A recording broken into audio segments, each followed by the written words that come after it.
Hello, ladies and gentlemen. Welcome to this week's weekly update. This week we actually eclipsed the 100-day mark.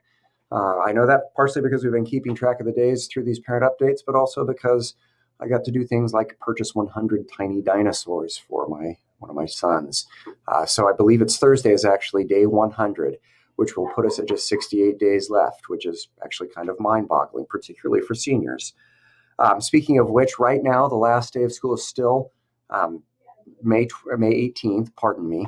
Graduation, of course, is on May 20th. If we end up with any more snow days, then those will be tacked onto the end. So we'll jump from a Friday to a Monday. So it'll become May the 21st. And I bring that up because there are rumors, although I hope they're untrue, of some snow in the forecast later this week. Again, I hope that doesn't happen. But if it does, be sure to follow us on Twitter or Facebook. We keep everything as updated as humanly possible on those sites. Also, actually, I brought up Twitter. That's something else we wanted to talk about very quickly. We created a new Twitter account this past week. Actually, my hats go off to the ladies in the cafeteria. They've created this, and they're going to be sending out a tweet every morning at 7 o'clock detailing what the entree will be in all 6 cafeteria lines. So if you're curious what your kid is eating or you're making decisions about whether or not to pack lunch, which is what happens in my house at about 7 in the morning, follow that Twitter account or send follow at FHS Nights Cafe to 40404. And that will ensure that you receive a text message every morning telling you what we're serving in the cafeteria. It's actually a remarkably simple service, but one that I already find pretty valuable.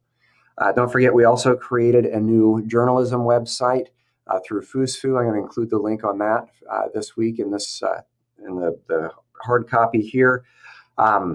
And also don't forget to follow us on Facebook. All of these things are good ways to keep up with what's going on here at the high school.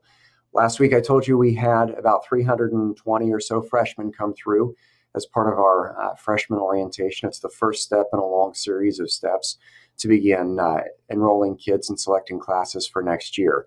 Those of you whose students are seniors, you can probably ignore this, but the rest of you, this is going to be fairly impactful. We're going to have a whole series of events leading up to our parent-teacher conferences in March, where we're going to be asking you to sign off on your students' course selections for the subsequent year again. And what we want to do is take our time and get this right, make sure we offer all the classes that we possibly can, make sure we get all the kids placed where they need to be, and make sure that everybody who's involved with each of these kids gets a chance to say their piece. If you have any questions, as always, just reach out to us. The Counseling Center will be able to help you out. Here up in the administrative office, we will too. We're here to help. We want to make sure your kid gets our very best. Until next week, I think that's all we have. Talk to you soon. Thank you.